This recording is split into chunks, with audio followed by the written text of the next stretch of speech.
Assalamualaikum warahmatullahi wabarakatuh.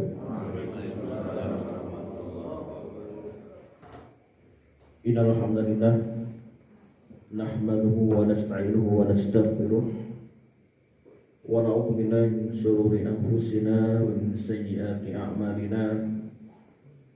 May yahdihillahu fala mudilla lahu wa man yudlil fala hadiya lahu. Wa asyhadu an la ilaha illallah wahdahu la syarika lahu wa asyhadu anna Muhammadan 'abduhu wa rasuluh la rasula wa la nabiyya ba'dah. Allahumma salli wa sallim wa barik ala habibina wa maulana Muhammad wa ala alihi wa ashabihi wa man tabi'ahum bi ihsan ila yaumil qiyamah. Qala ta'ala fil Qur'anil Karim wa wasdaqul qailin ya ayyuhalladzina amanu taqullaha haqqa tuqatih wa la tamutunna illa wa antum muslimun. Ya ayyuhan nasu taqu rabbakum alladzi khalaqakum min nafsin wahidah wa khalaqa minha zawjaha wa bassa minhuma rijalan katsiran wa nisaa'a wattaqullaha alladzi tasaaluna bihi wal arham innallaha kana 'alaikum raqiba. Ya ayyuhalladzina amanu taqullaha wa qulu qawlan sadida yuslih lakum a'malakum wa yaghfir lakum dhunubakum wa may yuti'illah wa rasulahu faqad faza fawzan 'azima. Amma ba'd. Rasulullah sallallahu alaihi wasallam alaikum bisunnati wa sunnatil khulafa'ir rasyidin al-mahdiyyin min ba'di. Ma'asyiral muslimin, segenap pejuang subuh Masjid Jami Al-Muhajirin, apa kabar semuanya?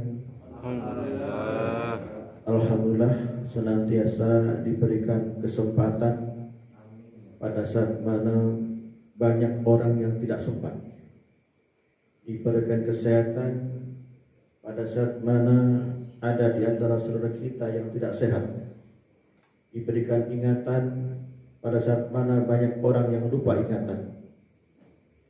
Alhamdulillah pada kesempatan pagi ini kita bisa bermuajahah di bulan yang luar biasa, rangkaian bulan-bulan yang diberkahi insyaallah.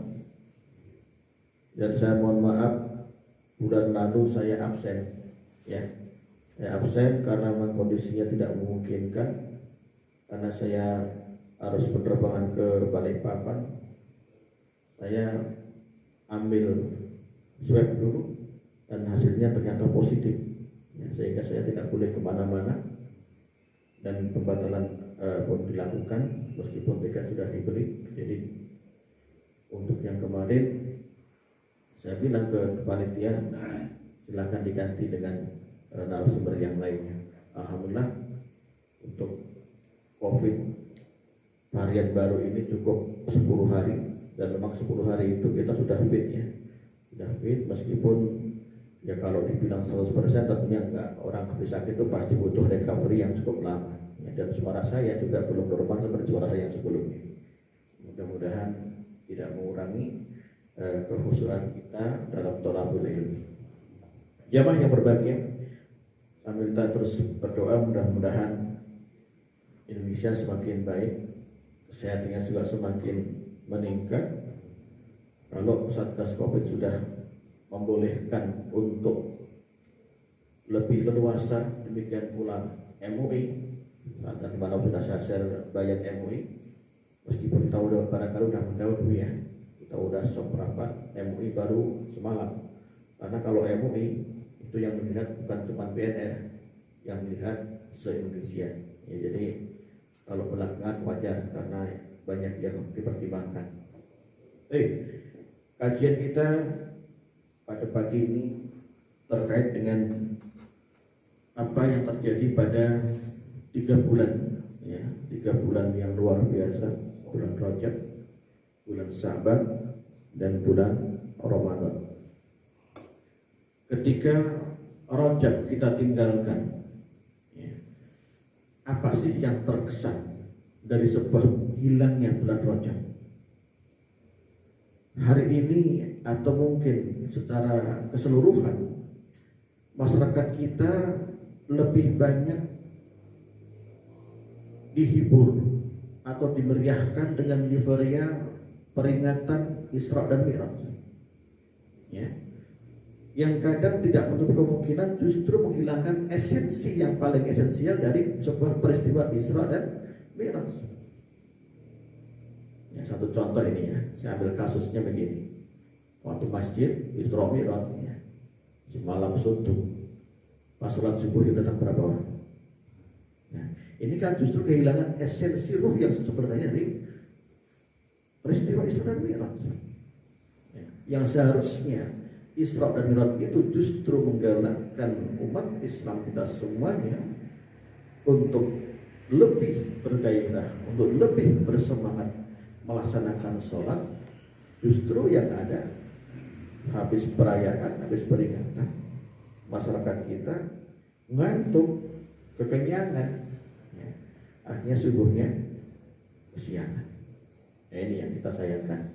Sehingga kalau sebagian orang mengatakan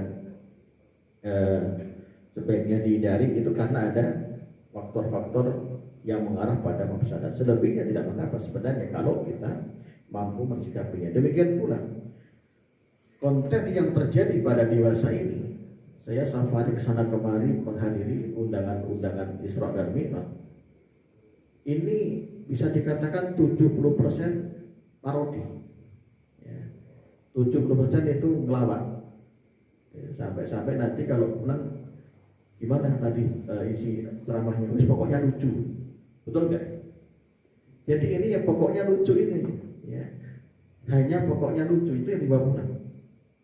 Tidak terbersit bahwa kita ini harus perbaikan diri, harus membangun masjid, itu nggak disebut tuh. Ya. Pokoknya lucu, ya udah seneng, dan itu yang laku di masyarakat kita. Sehingga jangan heran kalau misalkan sekelas orang-orang hebat, para profesor kita itu sampai menulis curhat ya di negeri 62 ini, apa katanya? Nah, distorsi antara nilai goyang dan nilai otak. Pernah baca itu ya? Mungkin ada yang pernah baca itu. Ya. Yang menampilkan goyang itu sekali tampil bisa digaji 100 juta. Yang presentasi atau menjadi keynote speaker dalam suatu acara, itu profesor yang gelar itu tidak mudah untuk diraihnya, paling cuma dikasih ongkos 500.000 atau 1 juta. Itu kan jumlah banget. Sehingga sampai kemarin muncul distorsi antara yang menjajakan goyangan, maksudnya adalah biduan-biduan, dan ilmuwan ataupun kaliber-kaliber orang yang berbicara untuk perbaikan umat. Ya, ini yang terjadi di negeri kita dan tidak kemungkinan negeri yang lain. Baik, jamaah yang berbahagia, kita flashback sebentar karena saya yakin semua sudah pada tahu dan ayat ini bukan baru turun, tetapi sudah diturunkan ratusan tahun yang lalu. Kita ambil satu ayat yang secara eksplisit menjelaskan peristiwa Isra, belum Mi'rajnya, baru peristiwa Isra.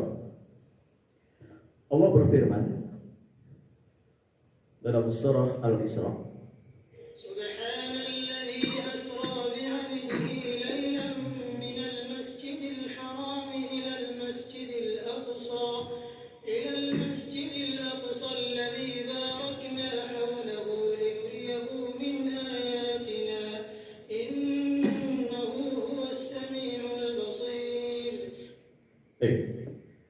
memahami ayat ini kita harus kupas satu persatu ya, biar teman-teman yang belum paham jadi paham, yang paham semakin paham ya. Kalimat subhana, kalimat tanzih, kalimat tasbih, ini adalah kalimat yang ketika muncul dalam Al-Quran ataupun dalam lafaz-lafaz yang lainnya akan menunjukkan sebuah keagungan, sebuah hal yang bersifat luar biasa, extraordinary, yang itu pun jarang terjadi. Ya, di sini Allah menggunakan lafaz subhana. Lafaz subhana ini adalah kalimat tanzih, tasbih. Kalau dalam Al-Quran boleh jadi wujudnya bukan subhana saja, ya, tetapi boleh jadi bentuknya dalam sigot fi'il madi, sabbaha, ya, sabbaha lillahi dan seterusnya. Sering dibaca imam kita pada surat-surat, misalkan surah ke-61, ya, surat As-Saff, ya, kemudian surat Al-Hasr itu menggunakan sabbaha fi'il madi, atau mungkin menggunakan fi'il mudhari. Surat ke-62, surat ke-64 yusabbihu, ya, atau mungkin menggunakan lafaz fi'il mudhari dalam sigot yang lain, yaitu ucapan malaikat dalam surah Al-Baqarah, wa nahnu nusabbihu bihamdika wa nuqaddisu lak, atau mungkin dalam bentuk fi'il amr, kata kerja bentuknya perintah imperatif, ya, sabbihisma rabbika a'la fasabbih bihamdi rabbika wastaghfir. Ini pakai fi'il amr, ya. Nah di sini Allah menggunakan lafaz yang berbeda, yaitu menggunakan jumlah i'tiradiyah allati la mahalla laha min al-i'rab, yaitu subhana. Tetapi Allah tidak langsung menyebut asmanya, tidak langsung dikatakan subhanallah sebagaimana di ayat yang lainnya, tetapi Allah menggunakan allazi, isim mausul, conjunction, kata sambung.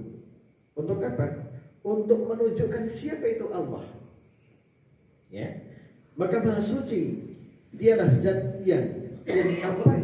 Asra. Perhatikan kata asra, hamzah, sin, ro, alif bengkok atau ya. Ini aslinya dalam bentuk sulasinya, bentuk tiganya, fa'alanya itu adalah saro. Tetapi kemudian ikut wajan af'ala, tambahan hamzah menjadi asra. Apa maknanya? Ketika dalam bentuk saro itu fiilnya, kata kerjanya adalah fiil lazim. Fiil lazim itu dalam bahasa Indonesia kata kerja intransitif, kata kerja yang tidak butuh objek. Contoh, imam berjalan. Orang udah paham imam berjalan, tetapi yang dikatakan imam memperjalankan, oh berarti yang berjalan siapa? Orang lain. Yang memperjalankan imam, ya. Jadi ada subjek, ada objek. Sedangkan kalau fiil lazim atau fiil yang tidak butuh objek, ya sudah dipahami dari situ. Imam berjalan, orang sudah paham berjalan, berarti yang berjalan imam. Kalau imam memperjalankan seseorang atau mengumrohkan seseorang, ya, Pak Imam umroh, ya, yang umroh Pak Imam. Pak Imam mengumrohkan, berarti ada orang lain yang diumrohkan. Pak Imam boleh jadi nggak umroh. Nah di sini maka mengubah fi'il lazim menjadi fi'il muta'addi, dari kalimat yang intransitif tidak butuh objek menjadi yang transitif butuh objek. Asra. Kalau saro yasri sirotan, siroh nabawiyah. Asra yusri. Maka di sini Maha Suci Allah zat yang telah memperjalankan. Siapa yang memperjalankan? Bi abadihi. Disamarkan bi abadihi. Bukan langsung bi Muhammadin, bi nabihi, bi rasuli, tapi bi abadihi. Untuk apa? Kalaulah disebut bi nabihi, bi rasulihi, orang akan berandai-andai siapa ya kira-kira nabi dan rasul yang dimaksudkan. Tapi dengan bi abadihi itu lebih spesifik. Dan di sini ada pengagungan, ya. Pengagungannya apa? Ketika disebut sebagai hambanya, itu lebih dari pengakuan yang luar biasa, ya. Contoh misalkan AA ini dipanggil oleh mamanya, gitu ya. Dipanggilnya misalkan namanya Ujang, misalkan Jang kesini Jang, biasa aja. Tapi kalau mamanya manggil Jang anak mama kesini, beda ya rasanya. Ada kata anak mama, berarti diaku sama mamanya sebagai anaknya. Itu beda. Dan di sini Allah mengatakan bi'abdi terhadap seorang hambanya. Rasul Nabi kita Muhammad diakui oleh Allah sendiri sebagai hambanya. Kita akan ngaku, ya. Rasul diakui. Yang pertama. Kemudian yang kedua, itu untuk menjelaskan bahwa ada orang yang berpendapat yang pergi atau yang melaksanakan Isra dan Mi'raj itu bukan Rasulullah secara jasa dia, tapi cuma ruhnya doang. Nah maka terbantah dengan kalimat abdul, karena abdul itu adalah jasad dan ruhaninya. Di sini semakin menambah kekuatan ayat ini, nilai ijaznya. Kemudian lafaz lailan. Lailan ini orang bilang masdar, bolehlah dibilang masdar. Atau mungkin secara spesifik dia adalah lailan sebagai zarab. Zarabnya adalah zarab zaman, kata keterangan waktu. Lailan. Yang menjadi pertanyaan, kenapa lailan? Kok isim nakirah? Kenapa tidak al-laila isim ma'rifah?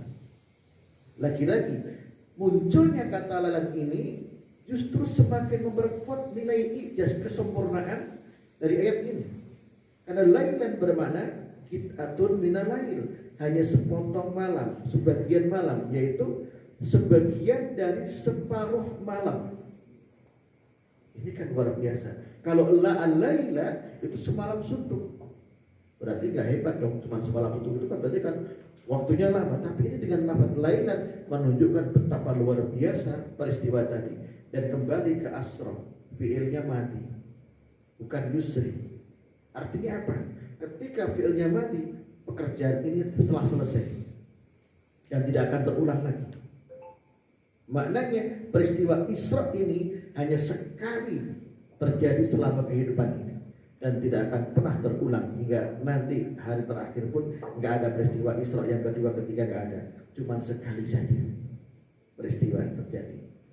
Minal Masjidil Haram ini semakin menunjukkan kehebatan. Minal Masjidil Haram, dari Masjidil Haram yang posisinya ada di Mekah sampai ke Masjidil Aqsa yang ada di Palestina. Ya, waktu itu masih bagian dari negara Syam. Ya, Syam pecah menjadi 4 negara hari ini: Syria, Palestina, Yordania dan apa satu lagi? Syria, kemudian Lebanon, ya, satu lagi Lebanon. Yang jaraknya kalau diukur ya itu ada yang bilang 1234. Itu mungkin biar untuk mempermudah ingatan orang. Pokoknya jaraknya 1, 2, 3, 4 km. Tapi ada juga yang bilang jaraknya 1239 km. Berapapun selisihnya, yang jelas jaraknya jauh. Ya, 1000 km lebih dalam sekejap mata itu sampai. Meskipun nanti kita akan lihat, ya, di dalam suatu riwayat ternyata dari Masjidil Haram sampai Masjidil Aqsa itu nggak langsung, maksudnya tidak langsung ke sana, transit dulu. Ya, tadi imam kita di awal rakaat pertama itu beliau membacakan surah At-Tin.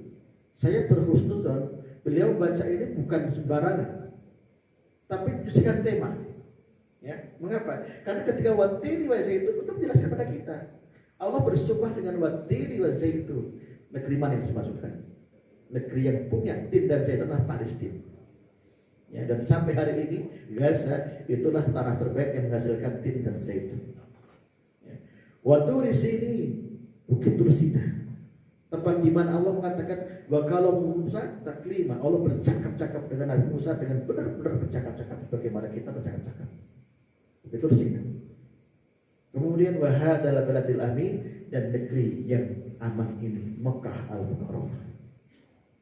Ya, maka peristiwa Isra ini dari Masjidil Haram yang ada di Mekah, Jibril membawa Rasulullah SAW untuk singgah transit sebentar di suatu tempat. Kemudian Jibril memerintahkan Rasulullah untuk sholat. Selesai sholat, jalan lagi. Sambil jalan Jibril bertanya, wahai Nabi, kau tahu nggak tadi sholat di mana? Nggak tahu. Itu tadi adalah Thayyibah. Thayyibah itu adalah Madinah yang nanti kamu akan hijrah ke sana. Peristiwa hijrah belum ada, tapi darul hijrah sudah disebutkan. Karena peristiwa Isra itu terjadi pada tahun ke-10 dari kenabian. Masih fasenya fase Mekah. Ya. Kemudian setelah singgah di Thayyibah, Madinah, makin dilanjutkan singgah ke Bukit Tur, tempat di mana Nabi Musa dulu sholat di Bukit Ahmad, Bukit Merah. Ya. Ini Nabi Musa dulu pernah di situ, maka ditunjukkan ini tempat saudara Nabi, Musa, singgah sebentar, kemudian singgah lagi di tempat yang bernama Elia. Elia itu anak Bethlehem, Yerusalem. Dikatakan inilah tempat di mana saudaramu Isa dilahirkan. Baru kemudian masuk Baitul Muqaddas, Palestina. Di Baitul Muqaddas, nabi-nabi yang sudah ada zaman dahulu itu berkumpul di Baitul Muqaddas di Palestina.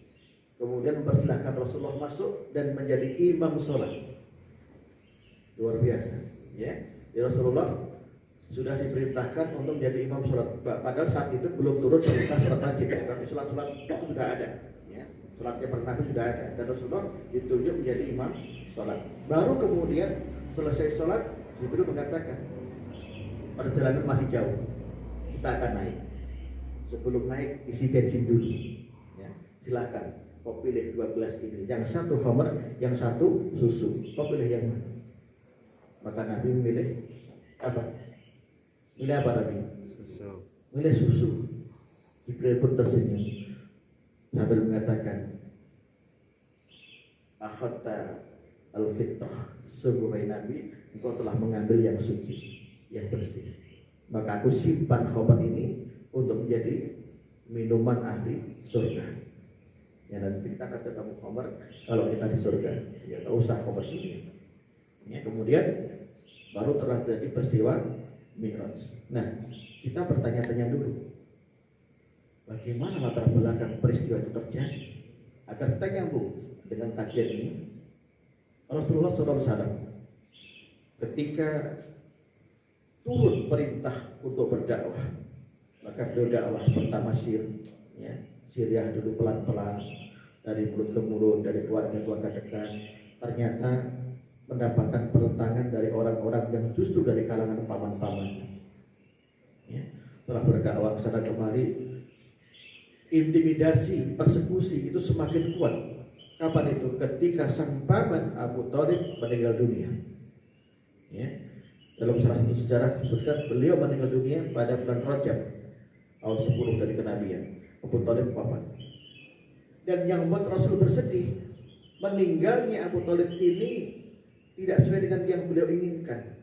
Beliau inginnya sang paman ini meninggal dalam bersih sebagai seorang muslim. Ditalkin, ya paman, ucapkanlah kalimat syahadat ini, yang dengan kalimat ini aku akan disafar untukmu kelak yaumul qiyamah. Ternyata paman-paman yang lain juga ikut menyaksikan peristiwa nazaknya, peristiwa sangkut pautnya. Mengatakan, ya Abu Thalib, apakah akan kau tinggalkan agama nenek moyang kita? Abu Thalib akhirnya meninggal dalam kondisi kekafirannya. Rasul bersedih, sangat bersedih. Bukan hanya kehilangan seorang paman, tapi kehilangan harapan mengislamkan paman sendiri. Rasul bersedih. Maka Allah menegur. Dikatakan menegur karena sesungguhnya Rasul seolah-olah ada sedikit kesalahan dalam tanda kutip. Mengapa? Maka Allah menyatakan, innaka la tahdi man ahbabta, walakin Allah yahdi man yasha ila siratal mustaqim. Ya Muhammad, sesungguhnya engkau tidak punya kekuasaan apapun untuk memberikan petunjuk hidayah bahkan pada orang yang ahbabta, paling kau cintai. Tetapi Allah lah yang memberikan petunjuk hidayah pada siapapun yang Dia kehendaki menuju jalan yang lurus. Rasul plong yang selama ini dia berharap bahwa yang aku dakwai harus diterima, terlebih pamanku. Ternyata Allah tegur, engkau gak akan sanggup untuk memberikan hidayah. Ya, Rasul bersedih. Ditambah kesedihannya, 3 hari berikutnya sang istri tercinta Khadijah binti Khuwailid meninggal. Sudah, orang-orang Quraisy semakin bebas. Abu Thalib yang selama ini menjadi tameng beliau sudah gak ada. Khadijah yang menjadi sumber segalanya untuk dakwahnya, untuk finansialnya, untuk supportnya pun meninggal. Semakin luasa orang-orang Quraisy untuk mencelakai Rasulullah. Maka Rasul pun tahu posisi itu, beliau hijrah. Kemana hijrahnya? Ke Taif, daerah yang lebih subur, daerah yang lebih adem. Rupanya orang Taif pun sudah mendapatkan tauhid sandi dari orang-orang Quraisy. Sehingga akhirnya Taif pun sama seperti orang Quraisy. Ketika Rasul sedang salat, sedang berdoa, ditimpuk dengan dijatuhkan kotoran unta yang baru lahir. Ya, bagaimana rasanya itu? Ya amis, ya anyir, ya basah, ya bau, ditimpukkan. Apakah Rasul marah? Tidak. Beliau nggak marah. Menghadapi itu beliau nggak marah.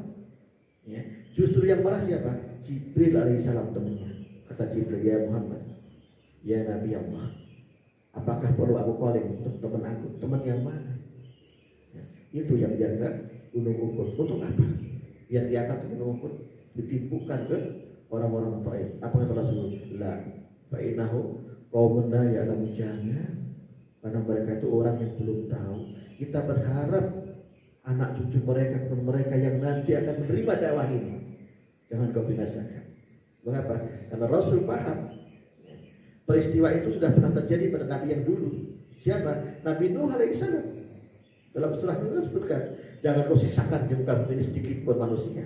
Jangan kau lahirkan lagi manusia, karena mereka tidak akan tambah melainkan hanya kafir dan fujur. Itu peristiwa pada Nabi Nuh. Dan Rasul paham itu, jangan sampai terjadi. Maka kata Rasulullah, jangan. Coba kalau kita yang jadi urusan itu, atau hari ini ada ustaz-ustaz yang dakwanya diintimidasi, tiba-tiba menurut bantuan, ayo, kan gitu. Rasul tidak, lah, fa'inahum qaumun la ya'lamun. Coba ada orang dakwah di BNR kemudian diintimidasi orang, apa perlu aku turunkan itu malaikat untuk mengangkat gunung salah? Jangan. Ya, kita enggak. Silakan aja lah, biar tahu rasa, gitu ya. Tapi enggak, Rasulullah mengatakan, nah, fa'inahum qaumun la ya'lamun. Ya, kemudian situasinya dalam kondisi yang berduka. Rasulullah kan basarun mislukum, manusia biasa seperti kita yang punya rasa haus, lapar, sedih.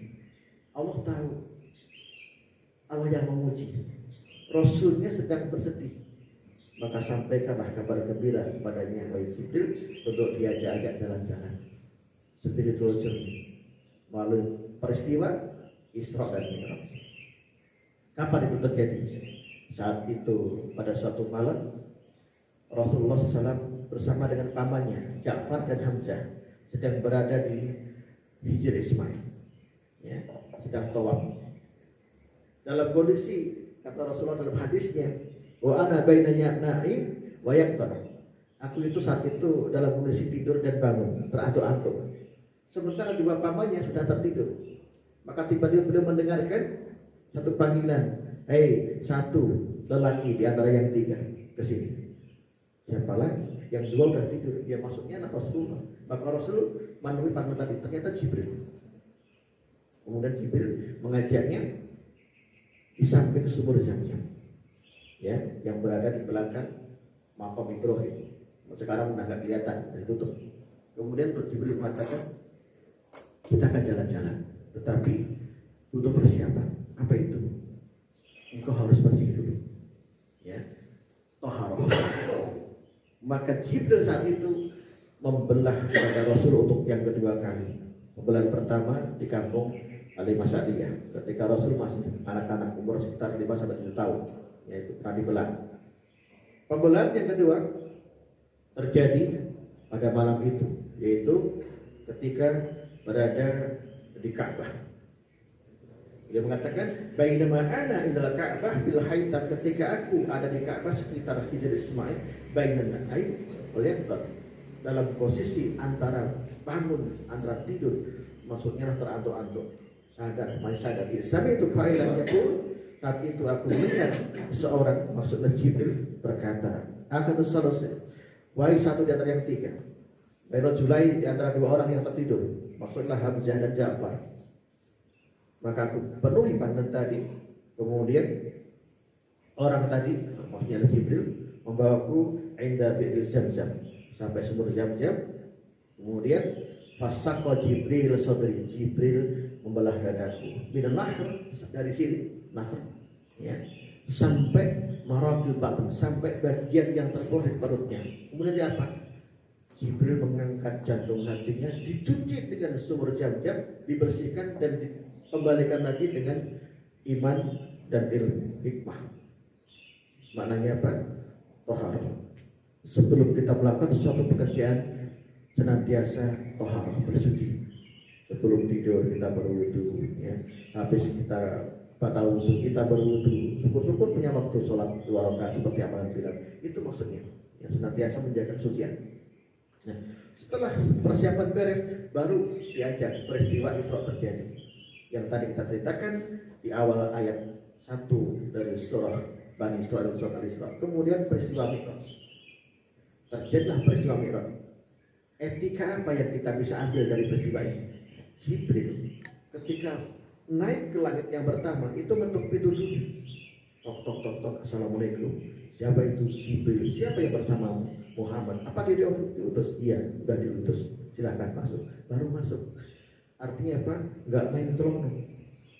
Ya, Jibril itu yang punya posisi terhormat ketika masuk langit itu juga perlu izin. Enggak main selonong. Maksudnya apa? Memberikan etika kepada kita ketika kita masuk tempat-tempat yang bukan tempat milik kita pribadi, yuk izin dulu kalau ada orang disalami. Ya. Kalau masjid itu memang tidak ada etika, kita masjid harus salaman atau ucap salam, nggak ada. Salahnya berbeda.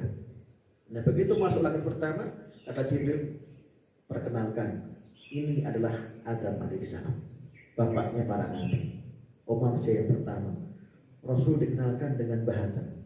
Apa kata Nabi Adam? Ahlan wa sahlan, ya bunai, Nabiyyun sholih, nikmal ibnu anta. Selamat datang, duhai anandaku, Nabi yang sangat soleh. Sesungguhnya adalah sebaik-baik keturunanku. Siapa yang muji? Nabi Adam. Nikmal ibnu anta, dengan menggunakan majas atau gaya bahasa fi'il madhi, ujian, menggunakan kata nikmah. Dalam bahasa Arab ada dua, satu nikmat untuk madhi, kemudian dami itu menggunakan bisa. Bisa lismul husul pada iman. Itu yang jeleknya bisa, nikmat itu yang bagusnya. Kemudian naik langit yang kedua, setelah diizinkan bertemu dengan Nabi Isa dan Nabi Yahya. Nabi Isa dan Nabi Yahya adalah dua nabi yang semasa. Ya, semua sudah tahu kisahnya dalam surah Al-Imran. Ketika keluarga Imran lama nggak punya anak, ngidam banget punya sampai punya dan kalau nanti punya anak boleh deh jadi marbot di Palestina sana di Baitul Muqaddas. Ternyata yang lahir bukan laki-laki, yang lahir perempuan, namanya Maryam. Nggak tega, akhirnya Maryam diserahkan kepada Nabi Zakaria untuk diasuh. Dan Nabi Zakaria melihat keajaiban-keajaiban pada diri seorang Maryam atau karomahnya keluar. Dan ketika Nabi Zakaria melihat Maryam ini bisa punya anak tanpa suami, Nabi Zakaria cemburu. Ngadu dia pada Allah, ya Allah, dia keluarga Ibrahim yang lama nggak punya anak, kok kasih anak Maryam? Maryam yang nggak punya suami, bisa kok punya anak, masa aku enggak sih? Robbi, ladaki farad dan lantak keluarisi. Jangan kau biarkan aku seorang diri jomblo tanpa anak, tanpa keturunan. Dengan orang sebaik-baik pewaris keturunan. Itu ayat Nabi Zakaria. Maka Allah berikan Nabi Zakaria seorang keturunan yang bernama Yahya. Nama yang belum pernah dipakai oleh orang lain pada masanya. Pertama kali, dan nama itu Allah yang kasih, Yahya. Ya, kalau sekarang nama Ujan misalnya, itu kan udah banyak Ujan. Ya. Pertama kali siapa? Gak tahu. Yahya, pertama kali siapa yang punya? Nabi Yahya bin Zakaria. Bertemulah Nabi dengan Isa dan Yahya di langit kedua. Naik lagi langit yang ketiga. Bertemu dengan siapa? Bertemu dengan Nabi Yusuf alaihissalam. Kata Jibril, Nabi Yusuf alaihissalam mewarisi 50% gantengnya manusia. Kemudian naik lagi langit yang keempat, bertemu dengan Nabi Idris alaihissalam. Nabi Idris dengan namanya Nabi yang sangat cerdas. Saking cerdasnya malaikat maut bisa diperalat. Sudah kita ceritakan di sini pada kalian. Bagaimana malaikat maut diperalat, bukan diperalat sebenarnya, dipermainkan juga enggak. Pokoknya diajak ngobrol deh, diajak kau sama Nabi Idris. Kemudian naik lagi ke langit yang kelima, bertemu dengan juru bicara Nabi Musa, Nabi Harun alaihissalam. Ya. Baru langit yang keenam, bertemu dengan Nabi Musa. Di sini Nabi Musa menangis. Nabi Muhammad kemudian bertanya, kenapa kamu menangis? Saya nangis karena cemburu. Kenapa? Kamu ini Nabi akhir zaman, umatmu banyak yang masuk surga, sementara umatku banyak tapi sedikit yang masuk surga. Kenapa begitu? Karena mereka pembangkang. Dan naik ke langit yang ke-7, bertemu dengan siapa? Nabi Ibrahim alaihissalam sedang bersandar di salah satu dinding Masjid Baitul Ma'mur yang ada di surga sana. Ya. Kemudian naik lagi, inda sidratil muntaha intaha jannatul ma'wa. Peristiwa Mi'raj itu ada di dalam surah An-Najm ayat 1 sampai 18. Sidratul muntaha, sidr itu bidara. Sidratul muntaha, pohon bidara yang ada di langit yang ke-7, yang akhirnya tembus sampai langit yang ke-6. Dikabarkan daunnya selebar 3 gajah, buahnya sebesar buah apel. Emang ada buahnya? Ada. Jadi sini ada bidara kan? Ada buahnya. Oh ya, enak ya, kayak apel rasanya juga. Ya, coba dimakan. Ya, daunnya bagus, buat obat, buahnya juga enak. Dan nanti mudah-mudahan kita ketemu bidara di surga sana, Sidratul Muntaha. Ya, itu luar biasa. Kemudian diajak jalan-jalan indah, jalan ma'wa, diajak jalan-jalan ke surga. Setelah dia jalan-jalan ke surga, baru diajak jalan-jalan ke neraka. Kita lihat apa yang terjadi di neraka. Kita langsung masuk ke kitabnya, kitab tentang neraka. Ya. Di surga kita lewati. Kalau surga sudah sering kita dengarkan. Ini yang jarang kita dibahas oleh para pembahas. Saya ambilkan dari kitab Muhadarah Halal Isra wal Mi'raj. Ya, kitab ini bercerita tentang peristiwa yang terjadi pada Isra dan Mi'raj agar kita paham. Ya. Halaman 172. Summa waqafa Rasulullah sallallahu alaihi wasallam. Kemudian Rasulullah berhenti di suatu tempat perhentian. Atarahullahu alaihi anna Rasul diperlihatkan oleh Allah tentang penduduk neraka. Mara'an nar, maka beliau pun melihat neraka wa ma fiha, dan apa-apa yang ada di dalam neraka tadi. Wa hiya fi asfalis safil, bahkan beliau melihat sampai ke bagian dasarnya neraka. Itu kekuasaan Allah. Rasul sampai melihat dasarnya neraka. Kemudian wara'a halal barzah, kemudian Rasulullah melihat penghuni barzah, alam barzah, alam kubur. Waktu saat kemudian beliau menceritakan pada kita tentang peristiwa-peristiwa yang terjadi pada mereka. Wa famin dzalika, dan di antara cerita tadi, kisahnya, annahu sallallahu alaihi wasallam ata ala qaumin turdahu ru'usuhum bis-sahr. Beliau mendatangi satu kaum, bukan rajulun, tapi kaum, berarti apa? Banyak. Beliau mendatangi satu kaum yang mereka turda'u ru'usuhum, dibenturkanlah kepala mereka bis-sahr, pada batu karang. Ya, sahr itu, sahra bukan sekedar hajar. Kalau hajar batu itu lebih empuk dibanding dengan sahr, lebih halus dibanding dengan sahr. Tapi kalau sahr, batu karang, dan karangnya bukan karang pelabuhan ratu, karang neraka. Artinya apa? Ya tajam, ya keras, ya panas. Kepala manusia dibenturkan ke batu karang neraka. Apa yang terjadi? Maka ketika dibenturkan, hancur, lebur, luluh rantah, keluarlah seluruh isinya. Tetapi keajaiban terjadi, kullama rufihat adat kemakanan, setiap kali dibenturkan hancur lebur, adat kemakanan, balik lagi kayak semula.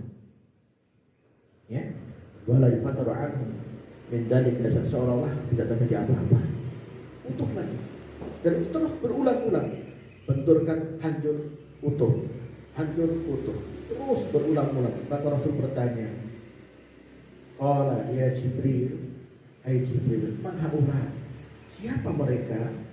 Maka qala, Rasul menjawab, Jibril menjawab, haula alladziina, mereka adalah orang-orang yang tatasaqal ru'usuhum 'alis shalah, orang-orang yang berat kepala mereka mengerjakan sholat. Ini jelas dalam di sini. Orang yang kepalanya berat dari sholat, azab yang melihat Rasul, kepala itu dibenturkan ke batu karang, hancur lebur. Ya, ini yang jarang disampaikan pemateri Isra Mi'raj, sehingga akhirnya apa, orang itu sholat masih santai-santai saja, nggak paham bahwa peristiwa sholat itu pun yang 5 hari ini itu asalnya 50 hasil perjuangan atas negosiasi Rasulullah atas syarat Nabi Musa alaihissalam. Segitunya udah dikasih diskon yang luar biasa, tinggal 5 dari 50 masih dipermainkan. Sholat yuk, ogah siapa yang geleng-geleng? Kepala, berat kepalanya. Begitu sholat berjamaah, ya. Kalau udah paham dia, oh imam ini kalau sujud lama, dia pun nggak sujud, duduk aja. Baru ketika imamnya mau bangkit dia sujud. Ada kayak gitu, ya. Berat sujud, ya. Terlebih ketika sholat subuh, makin berat kepalanya untuk melaksanakan sholat, dan itulah azabnya, entar kepalanya dibenturkan ke batu karang. Kemudian peristiwa berikutnya, Summa ata ala qaumin ala adbarihim riqa wa ala aqbalihim riqa. Kemudian beliau tidak diajak ke suatu kaum yang, mohon maaf, ini bahasanya memang vulgar ya. Dubur dan kubulnya itu ditambal. Ya, ada tambalan perban riqa ya. Kemudian yasrahuna kama tasrahul an'am, sambil dia merangkak mengais-ngais tanah seperti binatang yang mengais-ngais tanah cari makan. Ketemu makan ya dia garuk-garuk tanah, ketemu makan dimakan. Wa yaquluna dori, apa yang dia makan? Dan mereka memakan dori. Apa dori itu? Dalam surah Al-Wasiyah, la yusminu wa la yughni min ju'. Makanan yang berduri, yang tidak mengenyangkan, yang tidak bisa mengganjal perut. Ya duri. Dan lihat fi'ilnya ya'kulun, bukan akal tapi ya'kulun. Fi'ilnya fi'il mudhari, artinya apa? Itu senantiasa. Makanya nggak cuma sekali, berkali-kali mengais-ngais tanah, dapat makanan dori, dimakan itu makanan berupa duri. Wasyaku dan syaku, nama pohon neraka yang buahnya seperti tengkorak manusia, rasanya pahit dan panas. Wasyaku, ya, dalam tafsir surah Al-Waqiah. Kemudian segitunya masih dipanggang di atas neraka jahanam. Ya, itu orang yang kayak begitu. Rasul bertanya, man haula ya Jibril, siapa mereka? Banyak, haula banyak, enggak cuma satu. Maka Jibril jawab, haula illadzi, mereka lah orang yang la yu'tuna shadaqati amwalihim, menghalangi atau menahan atau tidak membayarkan zakat malnya. Ya, potensi zakat mal di India itu besar, sangat besar. Andaikan semua orang sadar dengan zakat mal, insya Allah Indonesia itu makmur kaya dengan zakat. Tetapi nyatanya potensinya sangat sedikit, kalah dengan pajak. Mengapa? Kalau zakat itu kan iming-imingnya kan surga, masalahnya nanti. Beda dengan pajak. Kalau pajak kan iming-imingnya apa? Iming-imingnya denda. Ya, orang nggak bayar pajak kena denda, tapi orang nggak bayar zakat, apa ada yang kasih denda? Nggak ada, maka sampai. Sehingga kalau imannya belum kuat, sekaya apapun nggak akan pernah keluar hartanya. Ya. Dan kelak itulah sisa nerakanya. Wama zalamullahu saya, dan Allah sama sekali nggak berbuat zalim pada mereka, tetapi mereka lah yang berbuat zalim atas diri mereka sendiri. Dikasih titipan harta, tapi disia-siakan, tidak ditunaikan haknya. Sedangkan Allah mengatakan wa fi awwalihim haqqul sa'i wal mahrum, pada dalam mata mereka ada hak bagi orang-orang yang meminta-minta, baik itu orang yang memang butuh sambil dia terus terang meminta, maupun orang yang butuh tapi menjaga agar dia tidak minta. Dan kelak seperti itulah hukumannya. Siapa yang berbahagia? Ini kalau kita kisahkan banyak sekali. Ya, saya khawatir tidak akan selesai dalam waktu sampai suruh, karena suruhnya 2 menit lagi sudah masuk suruh. Ya. Satu saja saya sampaikan. Semua ala rajul. Kemudian beliau mendatangi pada seseorang. Kalau tadi kaum, sekarang seseorang. Qad jama'a hismatan adimatan, yang sedang sibuk ngumpulin paket-paket yang besar. Ya, hismatan adimatan. Sibuk dia kumpulin, ditaruh di pundaknya, ditaruh di sini, gendong, dia pundaknya udah penuh, gendongnya udah penuh, sudah nggak bisa jalan.